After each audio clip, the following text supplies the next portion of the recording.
Well, hello there everybody, and welcome back to another episode of An Ecologist Plays, where we talk about nature while playing games. We are back in Towers of Aghasba, and well, you have found me running back to Midhaven. Now I've been looking to see if I can perhaps, just perhaps, find another cactus cladode, and I'll talk about what on earth a cladode is in a moment.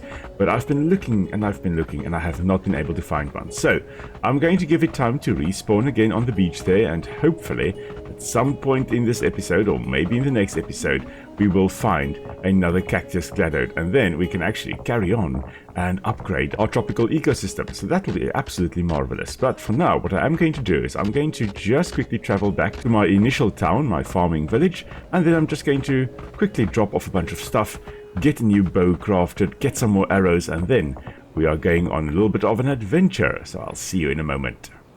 Okay, now we are back in Chahori here, and I have been putting away a whole bunch of stuff. What I have not, however, put away are these cladodes of the cactus. Now, I call them cladodes because even though it looks like a leaf of the cactus here, and I thought we were gathering cactus fruits, but no, we are actually gathering cactus cladodes here. Even though it looks like the leaf here, it is actually the stem of the cactus that is flattened to resemble a leaf, and the actual leaves have been changed into spines on that cactus cladode.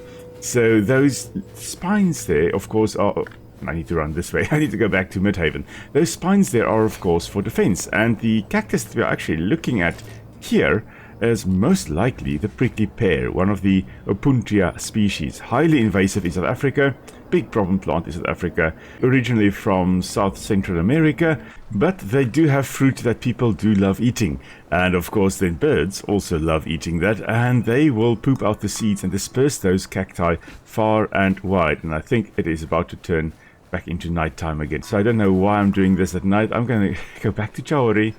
I'm going to do what I should have done before, and that is that I am going to craft myself a tent again. Now we do have a tent over here, and placing a new tent will remove this tent, but you know what, I'm fine with that, because I really need the tent to be at Midhaven, because well, that is where I do most of my stuff. So I am just going to place a tent right by the wayside here. I think I'm going to place it. Yes, I think that's nice. And then I'm just going to change it to morning. Thank you very much. At least that way we do know that we will be exploring in daytime now. Now, since I'm doing most of my stuff from Midhaven now, not from Chahori, the farming village anymore, it makes sense having the tent here. I will also need to move all my stuff from Chahori over to Midhaven. All my crafting materials, the crafting bench, all those types of things.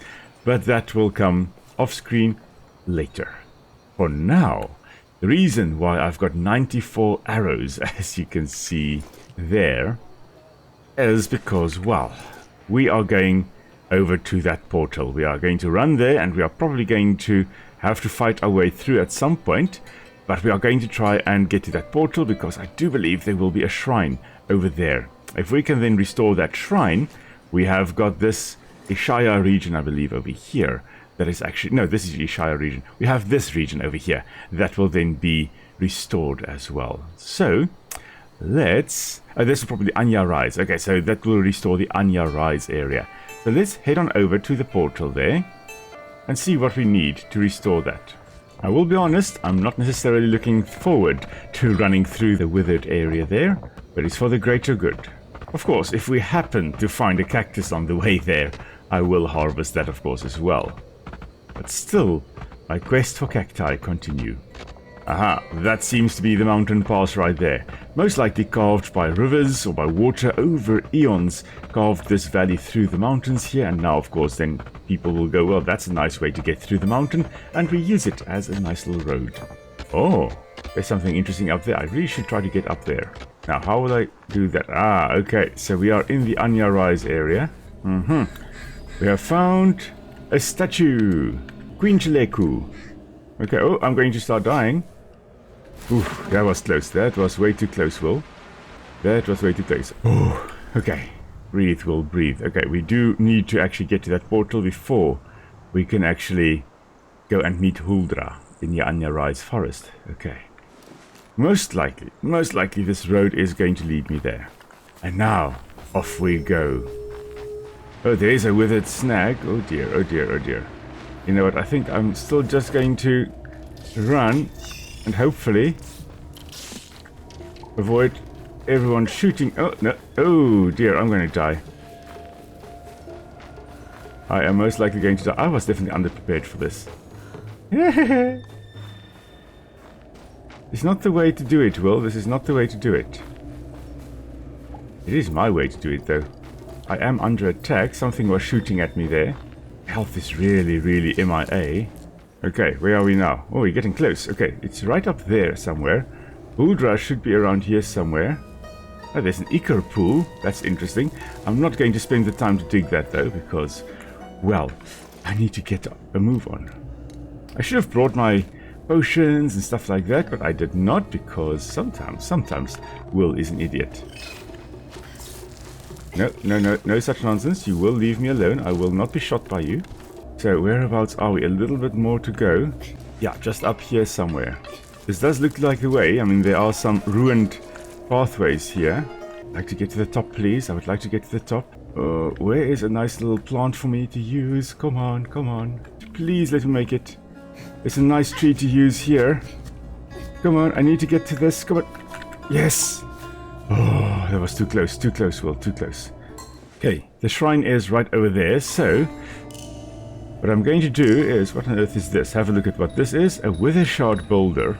Okay, may as well, because I don't think these will respawn. Oh, wither shard, okay. I don't think these things will be present once we actually get rid of the withering. Now, I'm guessing we need to get to that side, but I don't think we'll be able to glide over. No, most likely not. Oh, please let me make it to there. There we go. Okay. Now it's just a matter of getting to the top here. Without running out of stamina, without running out of time in the withered area. One stamina, and up we go. We need to... Oh, yes. There's a nice little thing right over here. And the portal. Ah, thank goodness. You can take my 75 amity. Thank you very much. Let's just also have a look. What do we need to rebuild this? So this shrine requires wood planks, hardwood, iron ore, and gold nuggets. All of that we can get. Oh, that is marvelous. That is absolutely marvelous. What I do need to do now is to actually get some more wood, and resin in particular. So just back here at my temperate zone colossal tree, and hopefully we'll get a bit of resin and wood over here. Now, here's a plant we have not harvested before, the orange bud, and there are quite a few of them here in this temperate zone. So, looking at it though, look at those, I almost said spiny leaves, but it looks like those leaves are actually not that spiny. They kind of look succulent, very similar to an aloe, but also not. They kind of actually look more like they are a whole bunch of smaller leaves, kind of swollen leaves, melded together along each of these little stems. Very, very interesting. And then a very weird little flowering stalk, kind of bendy, very similar to what I see in freesias, in a type of iris here in South Africa, but also very, very different. We are going to harvest this. I do want to see what we actually get from it, and we do need the iron shovel for that, which we did now get. Orange pigment and fiber. Wow, that's a lot of trouble to get that. Of course, since we have harvested some resources, we are just going to plant some more temperate seeds over here as well. Get the ecosystem to carry on. We don't want to take more than we give. Ooh, there's a new creature here. Flattened little one. What are you? What are you? Come on, come on, come on. There we go. Oh, walrus stream. Oh, wow. Okay. Okay, I'm going down. That's the first time I've actually seen the walrus stream. Now, where is it? It is on this side, I believe. Ah, there it is. There it is. Interesting. It is, again, giving me the indication that the atmosphere here on Aghasba is actually very, very dense. In other words, it's easy for things like the walrus stream and this flapjack over here and all these creatures to actually swim through the water rather than to actually fly. I mean, look at that. He's very easily using his tail to paddle through the water, and then his bigger fins to also kind of move but also steer a bit. I mean, there we go. Kind of like a turtle, a sea turtle, alternating the hind feet with the front feet, and then the tail also swishing around in between. It is a beautiful thing. Oh, okay. Let's see. Oh, he's not hungry. He's not hungry. Okay. What do they normally eat, though? That's the question. Are we under attack? No. Okay. Sounds like an attack sound, that. I'm actually not sure whether it does eat. Maybe it is, in fact, a filter feeder because it says not hungry. So maybe you can't feed... Well, I don't think you can feed these guys. No, they're not hungry. So they must be aerial feeders, and they must only be able to feed while they are actually up in the air. They don't come down to eat. Whether they come down to breed is, an entirely different matter. Because looking at sea turtles, for example, they will stay in the ocean and only come out to land when they need to lay eggs. So maybe these ones are very similar. Or perhaps like swifts, which are also a type of bird. I mean, the only time I've ever seen a swift sitting is some swifts in their nests, but also when they get heat stroke and they plop down onto the ground. Okay, let's see what we have got in our pockets. We've got a bunch of wood, we've got a bunch of resin. Okay, and if I remember, we need gold. We need a gold one. We need iron ore. And we need hardwood. Now, hardwood we will go and get now again in a moment. Planks. Oh, we've got planks. We didn't need to put any new planks in. That's true. Okay. Well, in that case, I will take it. Thank you very much. We will take the gold dust again, though. And the iron ore. We will take 5 of that. Thank you. And there's just a short teleport back to Midhaven. Of course, we just have to quickly pop in here by the gold merchant. Get 1 gold nugget. So thank you for that. And of course, one last thing we need to do is we need to go to that to the sacred grove that I could not find last time. Now, I do now know that it is just to the northwest of Midhaven. Actually, it's more to the northeast. It should be over there. That's where I need to go. I can't believe most of last episode consisted of me running around, either looking for cacti or looking for the sacred grove. Luckily, we saw the penguin Lorax, of course, in that episode as well, so that was quite cool. There we go. I think this is the entrance. Small little entrance, and we should be able to get some nice hardwood from the forest stalks here. Now, that is just normal wood. Okay. Still just normal wood. Now, where is... These are forest stalks. These are different. Ah, there we go. No, not forest trombone. Something else that was here a moment ago. Well, forest trombone we can, of course, harvest with the iron shovel. That does also give us hardwood. It should be a forest curl, I think, was the plant that gave us the hardwood as well. But there we go. We should get from this forest trombone again. There we go. One more. Right there. There, I think this was forest curl. There we go. Yeah, that was indeed hardwood. We're just going to travel a little bit more to the south. Back to Midhaven. Make it daytime, sleep a bit. And then we're going to head off once more. And we are back at Midhaven at our tent. Let's just quickly change it to morning. And let's teleport over to the Anya Rise Shrine. And now, of course, we should be able to build everything here, turn it all in, get the Anya Rise Shrine restored. And that should allow us to remove the withering here. Oh, we can make an iron arrow, iron bow, lovely.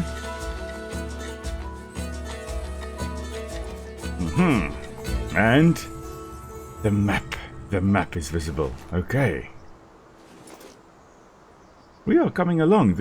I think this is the last area. Is this really the last area for us? Oh my word. No. I think there's another boundary line there. Okay, so we've got 2 more areas, it looks like, to restore. Well, that is awesome. Okay, we do need to kill some withered soldiers and stuff like that. But at least, oh wait, the withered soldiers will still spawn. They will still spawn regardless of whether you've restored the area or not, because I remember on that road there, between Midhaven and the Aztembo Shrine on that side, there were some withered soldiers along there. So at least one can still complete those quests, even if you have restored the areas, all the areas. And that's good. I mean, the fact that you don't have a hard lock happening just because you've restored the shrines. Shadow Moss Tree. Oh, what do we get from you? And right on cue, my stone hatchet broke. Twisted bark. Okay. What is this? Cipher. Interesting. Is this, first of all, it kind of looks like a fungus. Yeah, it does look like fungus. You can see kind of gills on the underside there. But this is a very interesting fungus. It grows and then it forms a fruiting body, or the fruiting body forms a flattened area with gills, which releases some spores, and it continues growing through that, forms a new fruiting body, disperses more spores, and I guess as long as the Siphy over here has got, or the actual fungus body in the soil here, has got nutrients and water available, it can continue growing. Until, of course, it starts going, okay, this is enough now, and then forms one massive fruiting body at the top there. This is very interesting. Of course, no fungi on Earth that I know of at least will do this, where they've got a stalk with multiple discs on it, like in this fashion, like a little kebab over here. We are going to harvest it nonetheless, which has given us a Siphy and fungi spore. Okay. Can I plant this? What happens if I plant this over here? Too high above the ground? No, it's not. It's literally on... Oh, okay, it's floating in the air, that's why. Okay, never mind. Oh, wait, I could plant it right here. There we go, I can plant it here. What do we get if I plant you here? Probably like a bushroom. Okay, I don't know. I planted it. And it is gone now. Okay, okay. Okay, Ichor Pool. I did want to harvest this and see what we got from it. Getting a whole bunch of new resources here. So Ichor basically referring to fluid, if I'm not mistaken. So it's just like, you know, ooey, gooey, yeah, type of liquid. So you may have heard of petrichor, and I was wondering where did I know what ichor means, because I know ichor means fluid.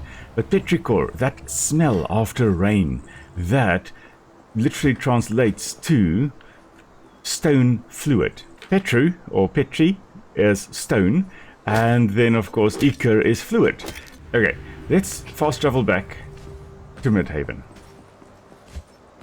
because I want to go on one last hurrah, and that is to quickly head on over to our tropical ecosystem.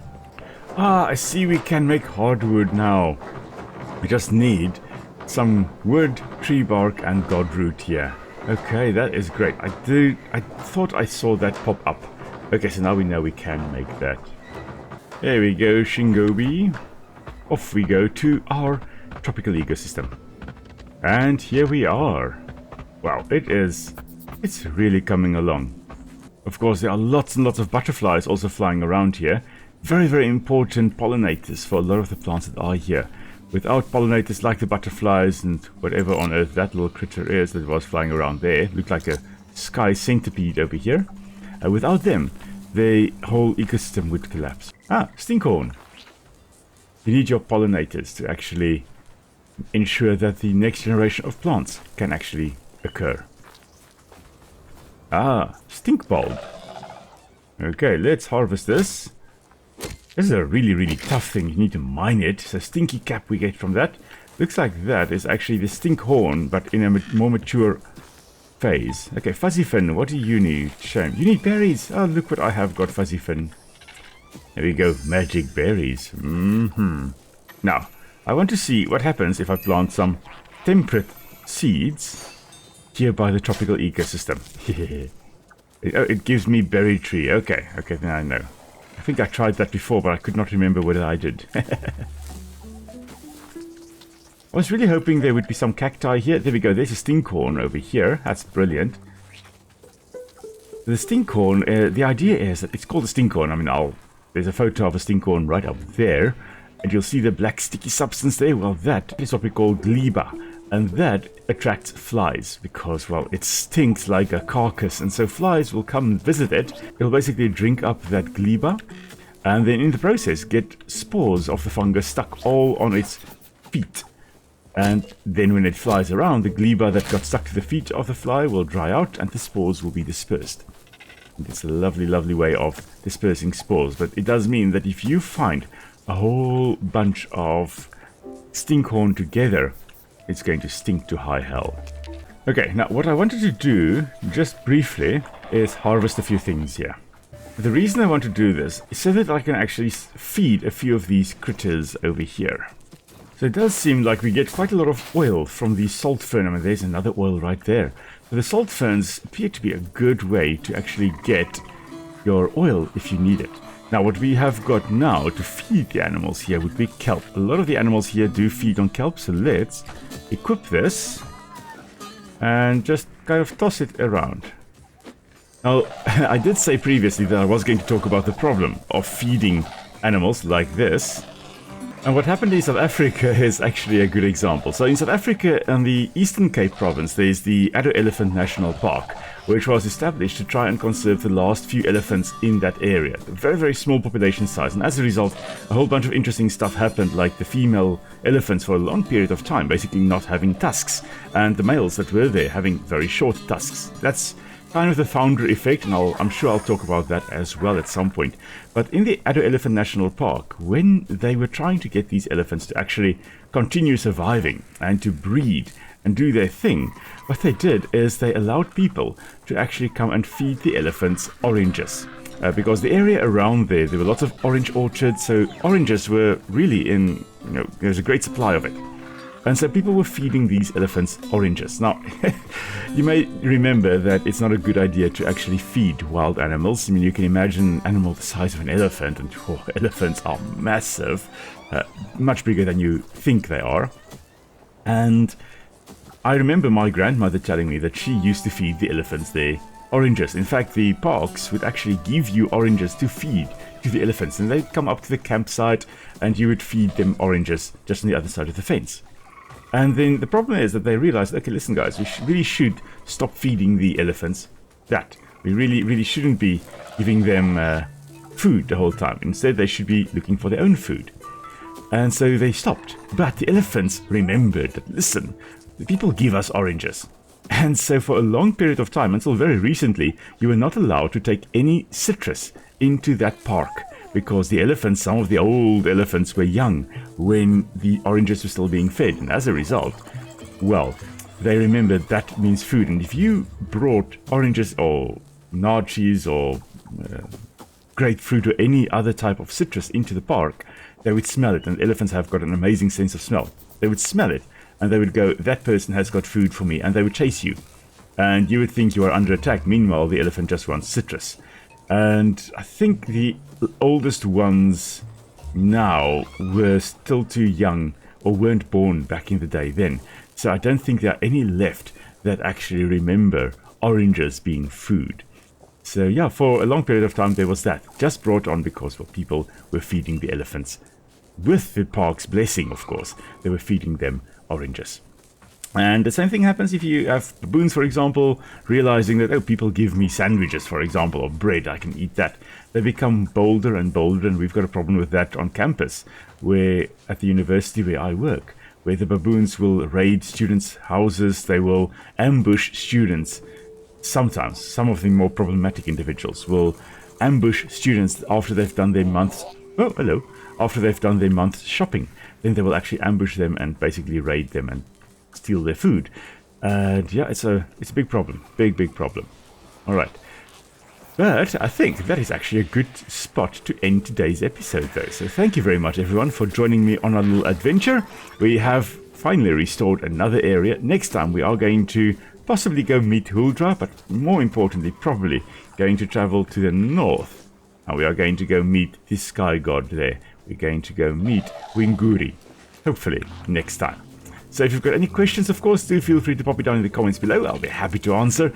And until next time, everybody, stay safe. I'll see you all soon. Bye.